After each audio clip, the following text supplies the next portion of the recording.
The year is 2023, and Elyoya is a free agent for the first time since he was first signed to Mad Lions in the LEC in 2021.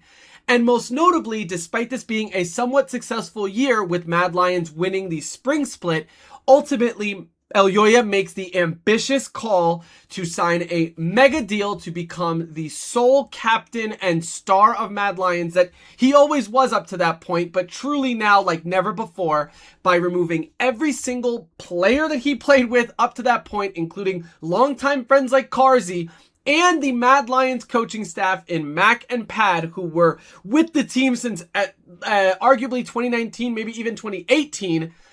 And yet the team completely commits to Elyoya, and with that comes meeting his demands of bringing with him these particular players to build out an all-Spanish roster with particularly Supa in the AD carry position and Melshet in the coaching position.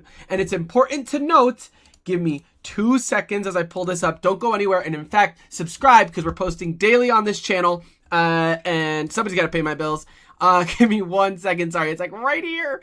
And as we can see in this diagram that I did not properly format, Melshet had worked with Supa, Alvaro, and Frescawi for about 1.5 years up to this point, starting in LVP summer 2022 and all of 2023. And in fact, with Supa and Frescawi, it goes back even further, I believe, to at least spring of 2022, if not even earlier than that.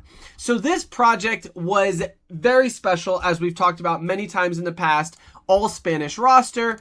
And this was Elyoya making his, finally a team meeting his demands to bring in these particular players. But as you may have noticed, I have talked about all the members and the coach himself without mentioning one player in particular, and that is Mirwin, because Mirwin was not a part of Movistar Riders in 2023 like Frescawi, Supa, Alvaro, and Melshet. He came from another team from the LVP, and he is also Spanish, which goes with this vibe of Spain, Spain, Spain, Spain, minus Frescawi, who I believe is from Poland. And yet, despite the fact that he was one part of this project that didn't come with the history of the project, right? These previous standing relationships, Mirwin, especially to me, stood out extremely quickly. Well, I want to actually say that MDK in general stood out extremely quickly. Literally as early as you possibly could. This is directly from LEC Winter 2024, Week 1, Day 1. The debut of this all-rookie roster, which I actually neglected to mention. Not only was this project risky because Elyoya was getting rid of the established coaching staff and the players that he played with all throughout 2023 and even before then. Not only was this risky because it seemed to be motivated by connecting entirely Spanish parts and becoming almost like a nationalistic team. Maybe I'm using the word nationalistic wrong, but point is, I think you guys get what I'm saying. That felt risky all in and of itself, but not to mention these weren't even LEC established Spanish players like Flacken, for example, or Razork making a role change or something like that. No, these were all rookies to the LEC level. And yet, despite that, again, I'm not going to pull up the feed here, but if you go on the Euphoria podcast, the episode just before the 2024 Winter Split debut, everybody and their mother was projecting that MDK was going to be the worst team in the league. And in their very first game, they go for this iconic, in my opinion, it's iconic because I can pull this up when I'm 80 years old. I will always remember this play where Elyoya, I believe the bot lane has the push, the mid lane has the push. Elyoya goes for an invade onto Jankos, who, yes, was 2023, just coming off of being with G2, which is really substantial. He still was a great jungler, and this year he was still phenomenal despite being with Heretics, unfortunately. Look at this play. And excuse me, I have allergies, so I have a constant runny nose and it hurts. This play kind of goes hard. Let's put some volume on. No real business being here. Chain's already now connecting. Blast Cone takes him over the wall, but Wind does become lightning. Look at that. Goes for the E with the W that gave him the extended range. Gets the knock up onto Jankos. They get the root. Bang. Double kill in their own jungle. And this later transitioned to a dominant win. 7-1 at 14 minutes into 12-1 at 23. all rookie roster. And not to get too in-depth about 2024, because at the end of the day, we're trying to talk about MKOI today. But when you compare this to KC, who got legitimately promoted, right? Because this was rookies getting signed to an established team, whereas KC outright got promoted. And they had Saken and Kabashard, who were core parts of the literal EMEA Masters winning team that beat Movistar Riders. Anyway, history. That team failed. They went like 2-7. They went 0-6 in the first 2 weeks, if I'm remembering my history correctly. And meanwhile, on the opposite side of things, MDK, which has the core members of Movistar Riders that failed to win EMEA Masters. They were the runner-ups. They lost the Game 5 scenario. This is them showing up in the LEC. And there are countless more examples of kind of the things that made this team really stand out. So here's another great example of a play. I have to sneeze. And wait a second. Sorry, wrong video. This able play. to finish his first item there, but ultimately not enough. As Humanoid now on the chase, wants to shut this virus down. Not a lot that Mirwin can do on this one. Some clean sidesteps. Moments like these were not uncommon. Look at that. Granted, they're both at full health, but look at how Mirwin just I mean, not completely, right? Like, Humanoid does a great job here, but Mirwin does not give up, and he's able to out-hands Humanoid. A lot of times, League of Legends, especially when I try to describe this to like family and friends, and even my little brother who plays video games but doesn't understand League seems to be a very like macro-based game. A lot of the mental game, the copy pasta is that League of Legends is like chess, except all your pieces are telling you to kill yourself, right? But then there are these beautiful examples, and this is why one of the reasons why I adored MDK, especially at this time, was that, okay, they might not have the prettiest macro, but my God, tell me who else is putting on these absolute performances at the time of just crazy ankle breaking. Look at the way he sidestepped that at the very end. The damage he's dodging while also making sure that he's outputting all of his damage too.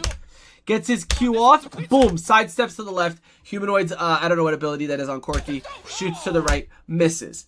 Amazing, right? Amazing. And I feel like this just reminded me of another play I wanted to show you guys, but I think I'm just going to have to go with what I have here. No, shoot. This really I wanted to show you something else. Anyway, MDK, obviously phenomenal. Mirwin in particular stands out. I remember now what I wanted to show you. This, I promise you, this is the last thing real quick. And this I can pull up really fast. I know I tend to glaze my own channel, and I promise you that is not what this is about. I am really proud of this though. But this is a footage from, one second. In his own jungle and kill him. Sorry, I'm pulling this up. This is a video from my main channel. Oh, right here. Check this out. It was like a war on two fronts happening at the exact same time. What I found most impressive was Mirwin and Supa, specifically Mirwin. This bait on Vi's Q, which I still can't comprehend how he predicted that Vi was gonna Q with no vision, completely baits it out, then sidesteps for Khan knockup, and they kill Hansama? So that's the play, right? And obviously, one thing that I've learned since is that I believe Corki bullets or whatever, I think gives vision, which is how he knew that Vi was going to Q him. But even still, the reaction time to make sure that he's able to look at how, I mean, it is like right when she dashes, he dashes, and then look at how he barely, I mean, that is just a few frames, and that was in slow motion. Imagine that in real time. It's one of the most absurd plays ever. Okay, I'm glad I remembered that I wanted to show you guys that. Here's just another example. We're not gonna, go crazy. Just this one is especially noteworthy because Mirwin's Cassante is just really has always been something special. This is back in 2024, although I'm not 100% sure what split. Oh, I think this is Winter because Gen X is playing, so this must have been Winter. Yeah, you see, he stood out immediately. That's all he gets. That's this play here. Radlock's on the right side of the map. No flash. This is the famous play. This is in 2025 now, so sorry to jump ahead. But this just speaks to Mirwin being insane on the Cassante. Oh, the Q. Oscar. Oh my God, Cassante! Yo! What the fuck? The organic father. Yesterday belonged to Oscar in it. And I just want to see the part where, like, I wonder if they show it where Mirwin, like, sits up or whatever. from the all ends. That's awesome. God, I mean, that is awesome. How do you not love Mirwin, especially when he's talking shit like that? Anyway, and this is the last one. And this one, again, it really stands out to me because this is 2024 rookie year. And look at how Mirwin survives a 4-man dive from BLG, the #1 seed from LPL. And if I'm not mistaken, this is so ridiculous. If I'm not mistaken, this is BLG goes to World Finals this year. This is ridiculous. It's ridiculous that he's able to pull this off and get a double kill when they were literally trying to dive him and it looked like all hope was lost. He's only level 3. He gets level 4 in the middle of it. But anyway, ridiculous stuff, okay? So I know what you're probably thinking. Well, why did I title and thumbnail this video something along the lines of like Mirwin has been a disappointment or something of that sort, right? Because, well, the cool thing is I just hyped you guys up. I probably reminded you why 2024 MDK was something special, super duper cool. It's because they had hands. And one of the things that I have said, you'll come to know this about me if you watch my channel for long enough and stuff like that. Again, subscribe and 1,000 subs by end of May. What's it called? Is that I have always felt like, especially in the 2023 era, is that teams were just making changes way too fast. Now, I don't know if it's because there's less money in circulation or whatever, but it seems that teams are truly letting their rosters with potential actually develop and grow. And it's only if there are truly kind of like, there's like no hope sort of thing, that's when teams make changes. At least that's been my observation, because I really haven't had problems with a change in recent memory. Meanwhile, changes in the past used to be extremely frustrating to me. So I remember thinking in 2024, my God, if this team can just stick together and they can work on their macro, they could really be something dangerous in the following year. In 2025, they make one roster change that really was just a straight upgrade. They kept the core of the team otherwise, which, and Mel's head, I guess you could copy and paste him down here as well. Hopefully that's evident, right? And this team does extremely well. Most notably, with their...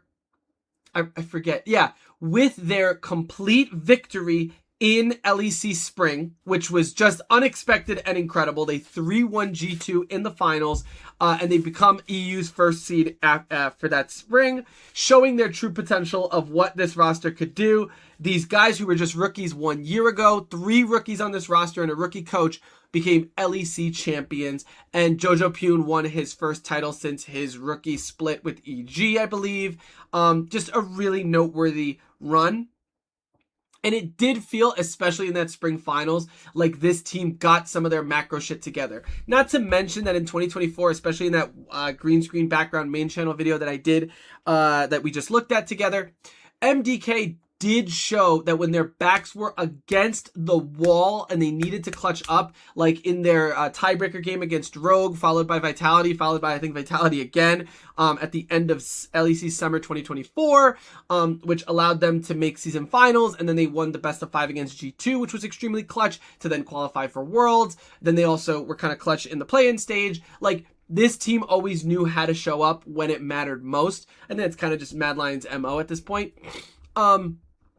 However, as Movistar Koi in spring 2025, that was the series that truly, it was just that grand finals against G2 where they 3-1 them, where it truly felt like this team, I don't know, like really everything was connecting. Their firepower, which was evident in 2024, was still there while also being a macro, I don't know what adjective I want to use here, like a badass macro team on top of that, right? It actually reminded me a lot of G2 2023 to 2024, because G2 2023 was like a super team with a fuck ton of firepower. I don't know why I was hesitant to drop the F-bomb there, but a crap ton of firepower. And then in 2024, because of their shortcomings in 2023, they decided to more so invest in the macro side of the game, and they were extremely successful at that. Or at least, and the change was, I'm sorry, actually, but the point I'm trying to make is that in 2024, they were extremely successful at the macro side, but they sacrificed a lot of their firepower. Spring Movistar Koi, especially towards the end of playoffs, seemed like they had the firepower and also the macro. Everything came together. However, as we all know, in summer, they ultimately failed to beat G2. failing. I think they get 0-3. It was really bad. And then when they go to Worlds, probably with their confidence shaken a bit from the loss, they also ultimately failed to get out of the Swiss stage. I don't think they had any horribly disappointing losses, although I can double check here. Worlds 2025. I do forget who they played. I know they played T1 to try and get out of it, and I don't think that's like, I can't blame them for losing to them. No, I mean, it is ultimately disappointing that they clearly was a gap between them and G2, and everybody didn't even think that G2 2025 was that strong at that time. Granted, now in hindsight, we probably view things differently. Wow, I didn't realize G2 beat BLG. I forgot about that. Anyway, but they lost to Top Esports. That's bad. Yeah, so anyway, the sentiment on G2 at the time was a little bit sour, and I don't know if in hindsight we would put them up higher, because according to Dylan Falco, and I'm getting off topic, I realize, but according to Dylan Falco, like, and a few others from G2 2025 felt like they were at the same level that they were at first stand. It was just about actually, being able to show up on the day. Again, you don't have to believe that. I don't know if I believe that 100%. I think they are way better now for some reason that we don't know yet. But anyway, they lose to KT, which is understandable. KT ultimately makes World Finals, which is nuts. They lose to G2. They beat Fnatic. They beat Team Secret Wales, which makes sense. And this one was honestly a little bit close if I recall properly. And then they lose to T1, which honestly, that game 2 especially was ridiculously close, if I'm not mistaken. I think they get really close to game 2 and they lose ultimately. Anywhosen. So, they decide to run it back. And initially, I was extremely excited. Because again, spring 2025, that was really something special. And it really felt like G2 running it back felt like a mistake. It felt like G2 was doubling down on a bad roster. Again, obviously have to definitely change my mind now about that. But MKOI, because I felt like I believed in them more, them sticking together felt like, okay, when Elyoya says he really believes this roster can win Worlds, I believed him too. They also most notably made one roster change technically, and interesting, I'm trying to think of how to say it, like roster decisions that I'm going to tell you about now that I think would ultimately felt promising coming into 2026, which was this. They re-signed Elyoya, they re-signed Jojo Pune, they re-signed Alvaro. And those seem to be the 3 strongest members of the team. And the 2 members of the team who probably received the most criticism, being Supa and Mirwin, were not re-signed past this year, 2026, because they wanted, and Movistar Koi management expressed to these 2 players that they would love to be re-signed, but they need to see more from them. And if they do not see that, then they will explore other options. And I think keeping your players while lighting that fire under their ass is fantastic. I think in the past, I'm getting so off topic and I wish I had diagrams for this or like, pictures. But in the past, for example, like Razork has been constantly had to find out that he was that Fnatic was attempting to replace him. Meanwhile, he was signed and probably believed that Fnatic wanted to keep him. Same thing with Reckless in 2023. He was super disappointed when he found out that Fnatic was exploring options for other AD carries, such as asking the benched Upset to play again for the main roster. It doesn't feel good when your org is going behind your back and showing and kind of privately saying that they do not believe in you. But here, in this case, I think Movistar Koi did it the right way. They didn't shop around. They told the players that they had now, we will shop around if things don't improve. And we clearly re-signed your buddies. We feel you could get to your peak, but right now we need to see you get there because, I don't know, whatever. I think it was brilliant. Here's the problem. Now we're in 2026. And honestly, no, I was going to say I don't recall where they finished in LEC versus, but I do remember. So, again, I was thinking G2 should have been worse. G2 in the regular season did horrible, so I was really like drinking the Movistar Koi Kool-Aid, believe it or not, even though some of my videos were more negative on the team. I was thinking they could do it. And, oh, I'm sorry, there's one last huge detail I want to bring up. And it's extremely important considering that Mirwin and Supa were the 2 players that MKOI were deciding to kind of, put that pressure on that they wanted to see more from. The main thing that they did was that they signed Alfari former LEC top laner who was I don't know if you know to say infamous, notorious, but kind of in a positive, more positive way, was phenomenal in lane, right? Phenomenal in lane, to the point that players like Bwipo and Wonder said that Alphari was one of the only other top laners who could match them in the top lane phase at the very least. Obviously, the other parts of his game were, I don't know if you guys know this, Alphari was notorious for not being able to transition his leads that he got individually into wins for his team and plays elsewhere on the map. But as a whole, another detail about Mirwin that I neglected to mention, although you probably know about, especially if you're a fan of the LEC and you're watching this video, is that Mirwin was especially famous in 2024 for his unique champion pool. I'm talking about Fiddlesticks top, Ari top, Nidalee top, just to name a few. Varus top, most notably. I don't know if I said that. And I was always concerned because as much as I loved him and I loved his ability to play those picks and everything like that, I was worried that that was the only reason why he was capable of competing in the top lane. Because again, he's a rookie and he wasn't even dominating that substantially. However, in 2025, especially with the inclusion of Jojo Pune and kind of this understanding that Fresskowy was a weak point on the team and not a mid laner that they could play through, so a lot of the hyper carries like the 80 carry mids and things like that and even AP carries that are typically played in the mid lane instead had to be played in the top lane, and then Fresskowy would play more facilitators like even Galio, for example. Really genuinely fascinating stuff. So once 2025 comes around, Mirwin, now having Jojo Pune, who is better at playing that carry playstyle, could now default to more of the supportive style with some really good games on Ornn, Cassante, as we saw before, who obviously can pop off, but still has that tank focus if you need it, and many other more traditional picks, Renekton even, etc., etc. Now, one thing I will say about that, he still in 2025 was known for losing lane on these weak side picks like Sion and Ornn substantially, right? Of course, you're supposed to lose lane on these weak side picks, although some people don't, right?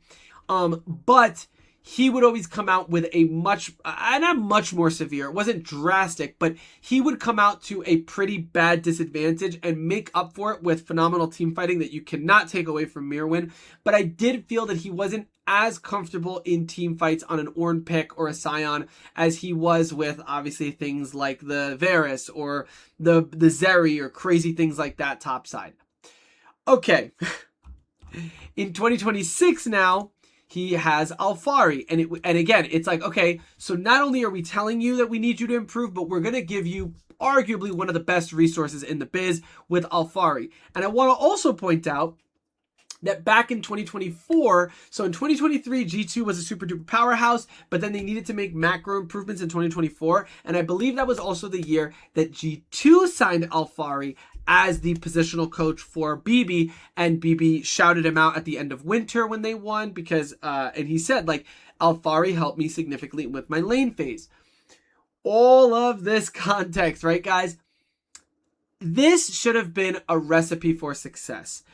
Mirwin has now, in BB's case, BB improved like that. BB went from a player that couldn't compete internationally and struggled in lane at times against, I don't know.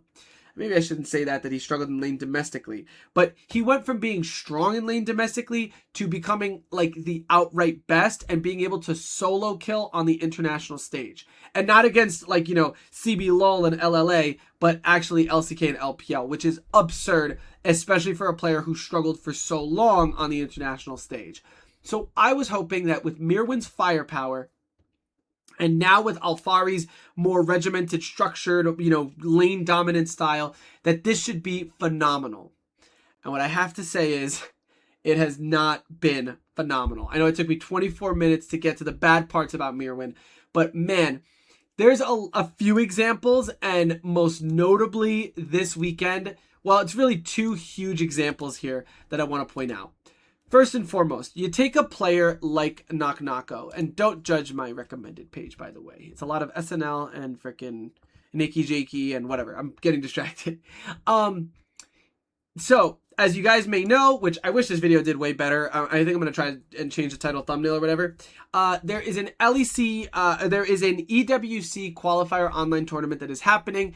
It happened like last week or whatever, or started last week, and then they're on a break until the regular season completes next weekend, or this weekend coming up, and then we have a weekend of more LEC qualifier games. It's really exciting, so it's kind of perfect. But anyway, that's besides the point. So MKOI went against Team Vitality, and Knock, who has stood out insanely this year, which I swear to God, I thought he was good last year, but I didn't even think he could hold a candle to Mirwin and Oscar, and now he is outright the #1 lane dominant top laner. It's just absurd. So this is their series, and I think Rumble is good into Renekton, although I'm not 100% sure about that. And literally, look, he is tower diving him. Knock gets a solo kill.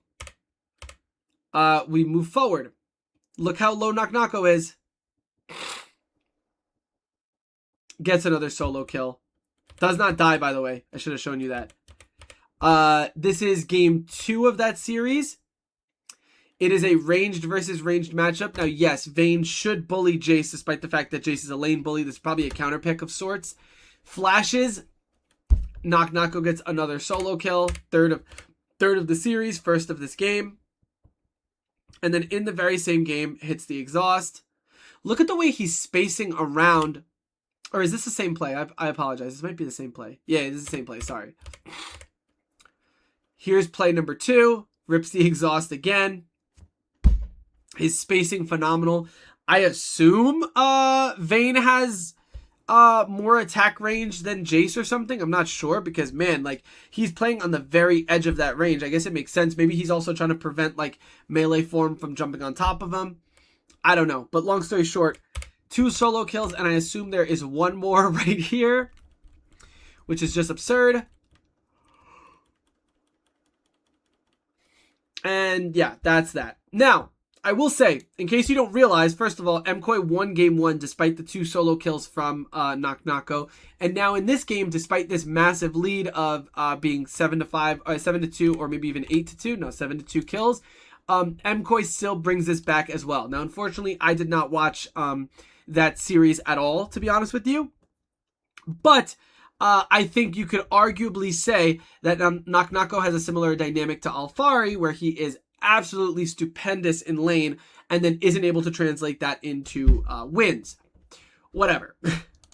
Okay, last clip that I have to show you. Apologize for the loud noise. Yeah, I mean, Rooster. Okay, so I understand. Sorry, I'm like not explaining the context of this completely. So this is MKOI versus Shifters. And this is probably a series that we're going to talk about the most, because this one just happened literally yesterday.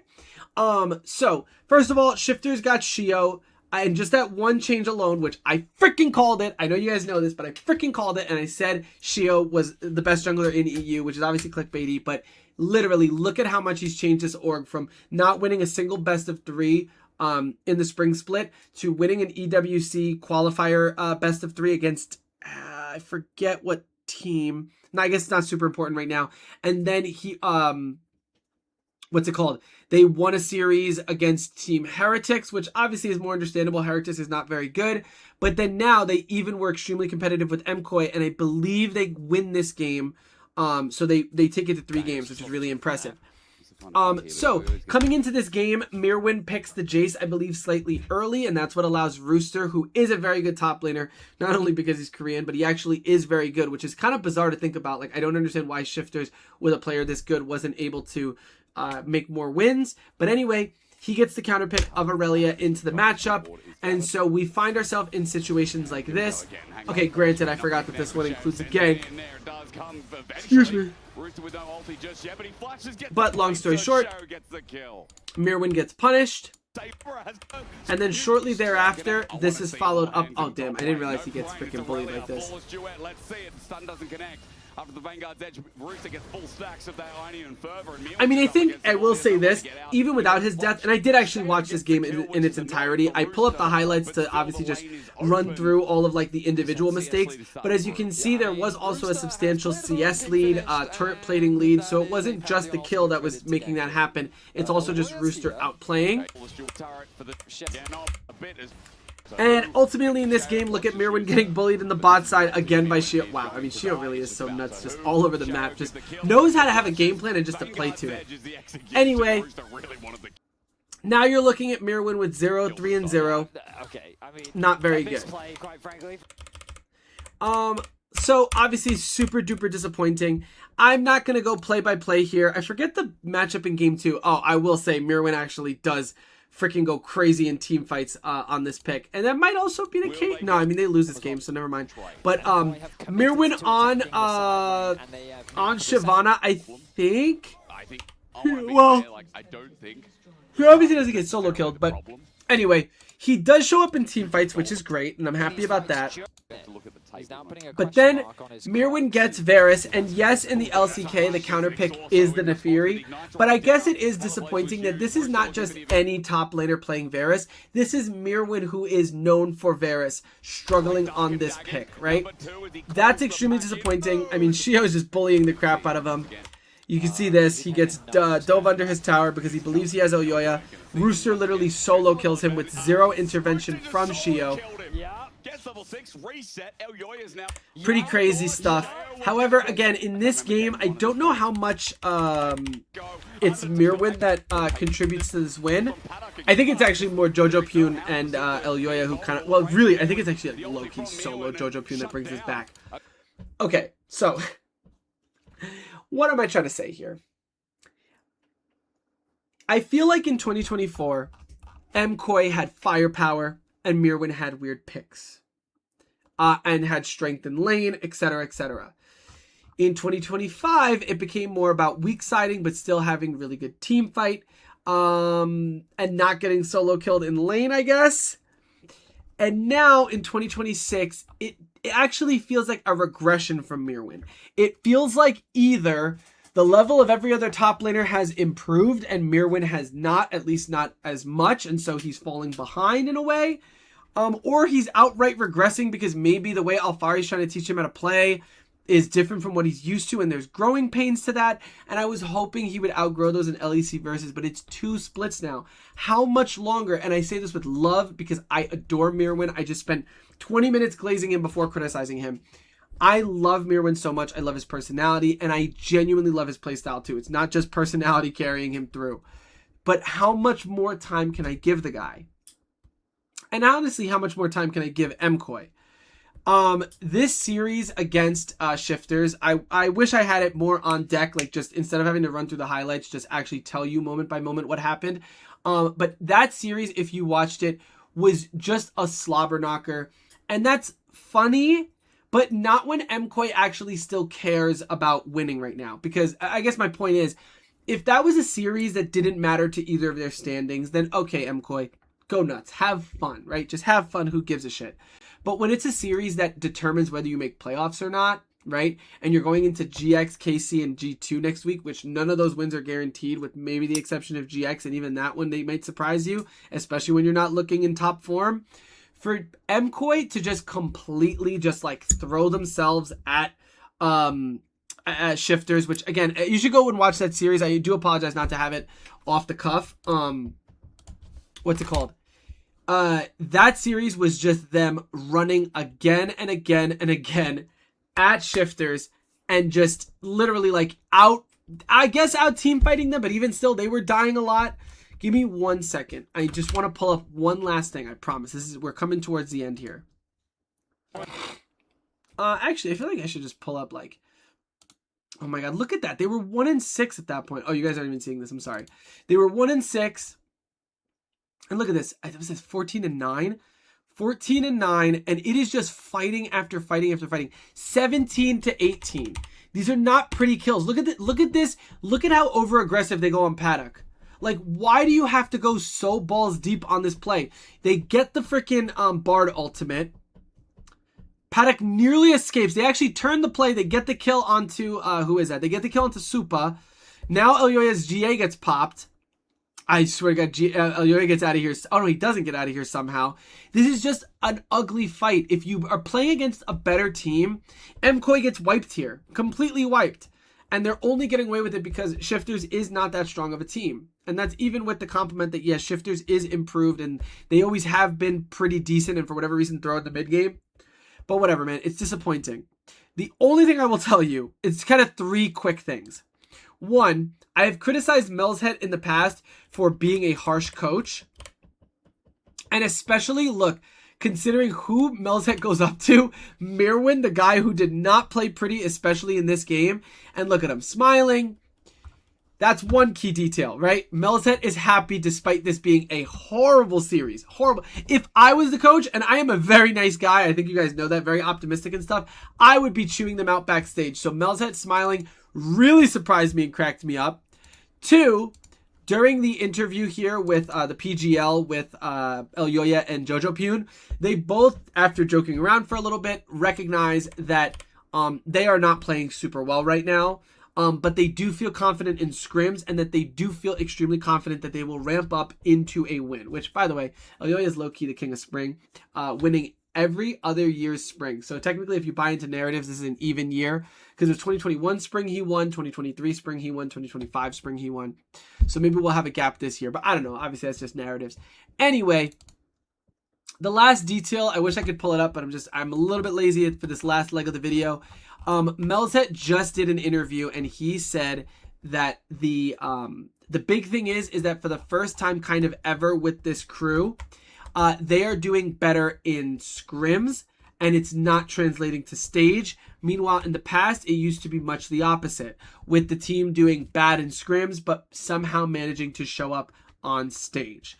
So the fact that Melzhet is not as disappointed and discouraged as he was weeks ago, maybe I should believe that MKOI 2026 can really be something special and win this spring split, or at least be competitive with KC and G2, unlike how I don't feel it was very competitive in the end of LEC Versus. I mean, it was, but it wasn't. Like, the games that KC won, even though it was 5 games, they were not very close, whereas the G2 KC series, every single game was pretty close for the most part. Anyway, I guess, I don't know. I've said my piece. I just wanted to talk about my boy Mirwin. I wanted to talk about MKOI before they go into this final weekend. Knowing them, they are literally going to freaking crush in, is it Barcelona? I was going to say Madrid, but I think it's Barcelona this time. I know they're going to crush in the road show because that's just always how road shows go. I know MKOI also has plot armor. They kind of remind me of like a better version of Fnatic, in my opinion. Just kind of like somehow they look like shit all split and then somehow miraculously pull it together at the end. I don't know. I love this team. I love all these boys with, I like Supa. I feel so bad. I shit on Supa all the time. He just doesn't stand out to me, although he has been very good actually. In the Shifter series, I was actually going to make a note and say that what's crazy is that everybody had a chance to play like shit and everybody had a chance to stand out. So anyway, let me know what you guys think in the comments. Please subscribe if you're enjoying these videos every single day. I am pushing myself despite working full days and shit to get videos out to you guys and to make this thing a career like never before. If you guys have been here since day one, you know it hasn't always been this consistent, but we are kicking ass. I appreciate you. I'll see you next time. Peace. Watch me press the record button awkwardly.